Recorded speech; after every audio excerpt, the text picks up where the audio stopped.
Today's video is going to be completely different than anything I have done before, and I will explain in 1 second. But for now, just go ahead and pause the video and write these bullet points down. I apologize for having terrible handwriting. Let me know if you have any questions. Hey guys, and welcome back to my channel. I'm so sorry I haven't posted anything in a very long time, but I'm really excited to start this new YouTube series and get this video out there for you all to watch. I have been working on this particular video for a very long time. I've actually filmed it, edited it, went through the whole thing, uploaded it, and then I decided that I hated it and that it was not at all what I wanted to put out there. So before we get into what this video is going to entail, I just want to give you a brief explanation of what this new series is and where I'm going with it. So right now, my channel is all fitness related, workouts, food. You saw my figure prep, and I kind of dropped off the face of the planet because I've been wildly busy. And I love making those videos, and I'm still going to put out that type of content here, but I just want to add this new type of content to this platform for right now. Depending on how well these videos do, I may start a whole different channel specifically for this, but right now I think it's okay to keep them one and the same. So possibly what's going to happen is I will put out one of these videos once a week, and then maybe a fitness related video as well. So 2 videos a week, which is what I was doing, and I'm going to get back to that. So this new series is going to be all about legal fitness stuff, right? So episode 1 today, this is Business Entities 101. I'm going to talk about 2 types of business entities and the pros, the cons, how to go about setting these things up, and why it's important that you form some sort of business entity if you are working in the fitness space.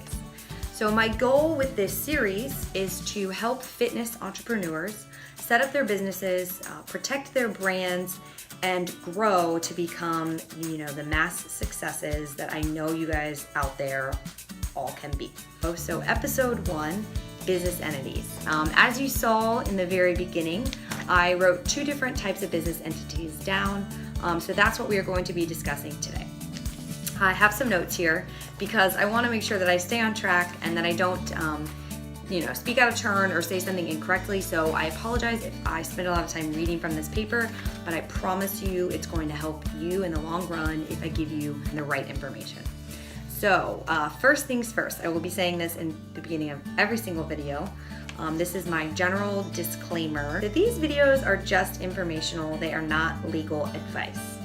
I am a lawyer licensed here in the state of Florida, but I am not your lawyer unless you hire me to work one-on-one with you. Everything I'm going to discuss is going to be based off of U.S. law, and I will be sure to point out where it is state specific to the laws here in Florida, and then where you might out there, if you're not in Florida, need to contact an attorney to get better information on what could be going on in your state. So why is it important that you form some kind of a business entity, go through the legal steps in order to make this happen? Well, depending on the type of business entity that you choose, this is going to dictate the amount and types of taxes that you pay.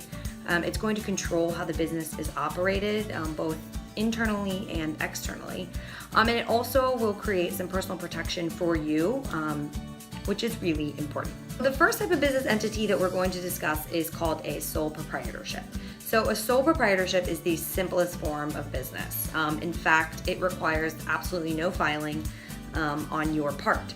If you are currently conducting business in any manner, if you are selling shirts online, if you are standing on the corner selling something and no one's ticketing you yet, you're considered a sole proprietor, right? This is really easy because all it takes is for a person to start offering some kind of business or service in the marketplace, and therefore the law is going to look at you as a sole proprietor.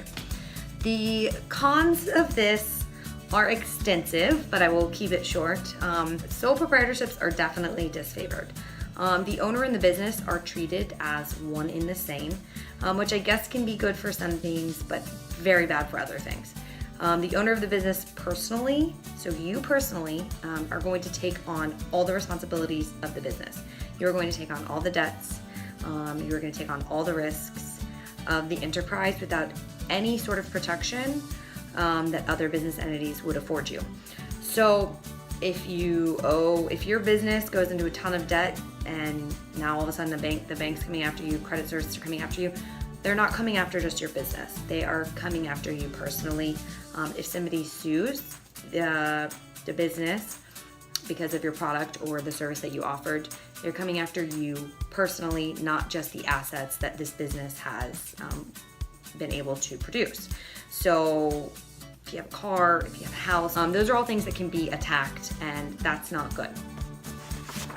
So the pros of a sole proprietorship really are that there is no filing fee, there's no time commitment in order to make it happen. Start providing a service or providing a product, and there's your business entity. There's no tax liability with these, obviously, because you're transferring assets between the business and the owner, because you guys are treated as one and the same. So those are really your only two pros, but the tax benefits can be achieved through other entities, which we are going to discuss now.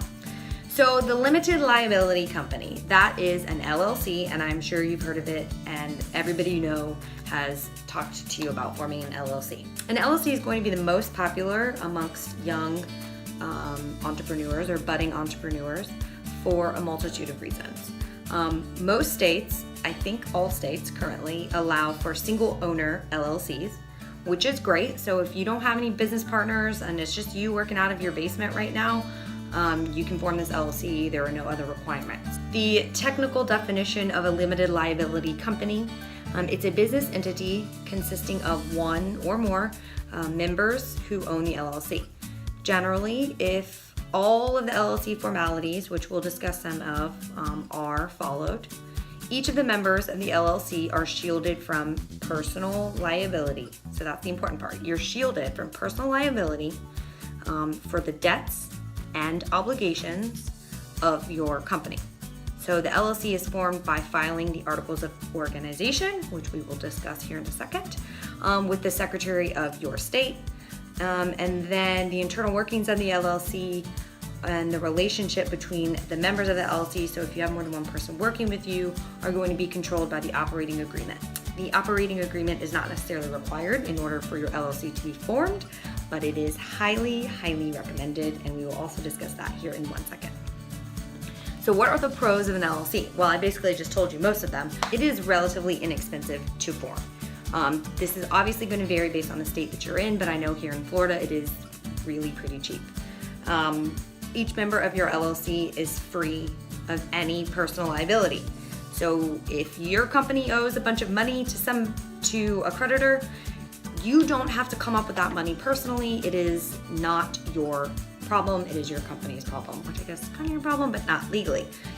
And also, if you get sued, they're not going to come after you personally. They're going to come after the assets of your company and only your company. An LLC provides huge flexibility in the way that it is managed, and not all corporations or business entities offer that.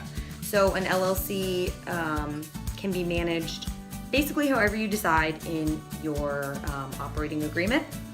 There are no rules. However you want to divide things up, however you want to handle things, write it down, you're good to go. The final pro for an LLC is that it is a pass-through tax entity. So this avoids double taxation, which is often incurred in most corporate structures.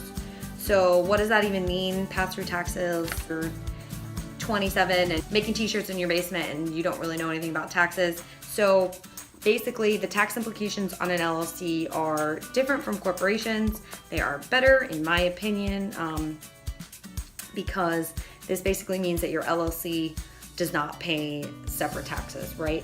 So the income from the business is passed down to the company's owners, who are the members of the LLC. So they claim the profits or the losses on their personal taxes. So you're not having to pay taxes for your business and then also through personally, right? And how does that differ? So in a corporation, for example, if you decided one of these days that you wanted to be a corporation because you want to go public, corporations are going to pay taxes on their income, and then shareholders also have to pay taxes on the corporate profits. that they receive when dividends and stuff are given. So I hope that makes sense. Again, if you have questions, leave a comment below and I would be happy to help you out. So those are gonna be your main pros, right? You are shielded from personal liability. That is huge. It is a pass-through tax entity and it is relatively affordable. I would argue very, very affordable to go ahead and file and set up depending on your state. But I'm going to tell you most states it's going to be really affordable. So what are the cons to an LLC? Well, there's only one that I can really think of. A corporation, like an S Corp or a C Corp, is going to be preferred to an LLC if there is a prospect of investors in the business or a public stock offering is likely. So if you're looking for investors, you think you can't do it on your own, or you want to take your company public one day, LLC might not be the route that you want to take. But that's just, that's something that you're going to have to decide in the outset. We're going to discuss some of the basics of how you set this up. Everything that I talk about right now is going to be specific to Florida, but I will point out where it might be important to check with a local attorney in the state that you're in. In Florida, if you go online to this website here, this is going to be where you're going to go to file your articles of organization. And here on this Florida website, you actually can find a great 5-page PDF. Gives you kind of an explanation of what each article needs to say. Then you pay your filing fee, which let me see if I can find it. Here in Florida, it is $125. You also have the options of adding a certified copy of your articles of organization and $5 for your certificate status, but those are both optional. So basically $125. That's what it's gonna cost you. And that is as of today, February 28th, 2017. That changes, just make sure that that's something that you're looking into. Before you form this LLC, you're gonna wanna make sure that you have a great name for your business, and you're going to want to do a search. There are a host of other reasons why I would hope that before you've started doing any type of business, you've already done this. But if you haven't, make sure you search that your name's not in use, that the URL or website associated with your business name isn't currently being used. If there's another business in your state that's already registered under the name that you wanted, you're gonna have to change that. But also, like I said, I hope that's something that you do before you really start doing any kind of business, because you're not going to be able to protect your intellectual property under that name if there is already a business out there working under the same name. And you want to be sure that you set up your operating agreement at the same time. You don't have to file your operating agreement on the same website, but you still want to make sure that it's in place. An operating agreement is super, super important. What is it? It's a legal document, shocking, that's going to outline the ownership and operating procedures for your LLC. This agreement allows you to form financial and working relationships with co-owners into an established system that's good for your business, right? So it's not required here in Florida. It may be required in other states, but it is extremely important that you have one of these if you are not the only person involved in your LLC. If you are working with your two best friends out of your basement right now and you're just producing the best fitness gear on the planet, and you haven't thought about any of this, you think you guys are gonna be best friends forever and you'll just split the profits, 3 ways, and everyone's gonna take on the same responsibility for marketing and managing and hiring employees down the line and making sure the vendor contracts are in line. You're not gonna be best friends forever. You might be best friends forever, but I can almost guarantee you that at some point while working together to grow this amazing fitness brand that you have thought of in your basement, you're going to get into arguments, things are going to happen. And it's not going to be pretty for your business if you don't have it all in writing, right? So that's where the operating agreement comes in handy. You're gonna write everything down. The decisions are going to be made before the problems arise, and therefore when they do arise, you're gonna have your operating agreement to fall back on and your questions are going to be answered. So make sure you write an operating agreement, okay? So your LLC has been formed, you've filed everything, you've written your operating agreement, you and your business partners all agree to everything that's in there. Contact an attorney to write that out. Now, you're going to want to set up your employee identification number, or EIN, or your federal tax ID number. This is basically like your social security number for your business. This is really important because you want to open a business bank account. You might want to be able to hire employees down the line. And if you don't have this set up, you're not going to be able to do that. Here in Florida, you can do it online. Again, you can probably do it online in other states. Just make sure that that is something that you check on. So we've got our articles of organization, we have our operating agreement, and we've also filed for our EIN or our federal tax ID number. For all of that's taken care of, you're going to want to start separating your personal assets from the business assets. Even if you don't have any assets right now, because you went ahead and you decided to go ahead and file for your LLC prior to actually starting offering the product or service, that's fine. But you're still going to want to separate things out by starting a business bank account, filing, you want to start establishing credit for your business. All of that kind of stuff is really important to get done early on in the beginning before you really start working or making a ton of money, because it gets a little stickier down the road if you haven't done this at the very beginning. You're also going to want to make sure that you register your LLC for state taxes, right? Because if you're offering a shirt, you're selling fitness shirts, those are going to get taxed based on the state that you're selling them in. Here in Florida, that's something that you definitely need to do, and that can all be done online as well. And also, do you need licenses, any permits? Are you actually setting up a physical location? Are you a meal prep service and you're working out of your kitchen? Is that allowed where you are? All things that you're going to need to consider. Setting up the business entity that's going to work for you is going to help you think of all these things. If you've got all the permits and the licenses you need, and you're really ready to go, make sure that you also have things like insurance. If you're thinking about hiring employees, have you looked into the employment law in the state that you're in? Are you following the right processes and procedures for those kinds of things? These are just some considerations that you're going to want to make before you really go full force selling your product or service. There are a couple other considerations after you've set up your LLC in order to keep it going. So you've been conducting business for a year under your name. Everything's been going great. You've done what you needed to do. So here in Florida, every year you have to file your annual report, and that is also done online, and that just gives the State Department an idea of your profits, your losses, if all of the people who form the LLC with you are still there, different things like that. Have you moved? Has your mailing address changed? All of that good stuff. It's got to be filed annually so that the records are kept up to date. So that's basically it when it comes to an LLC.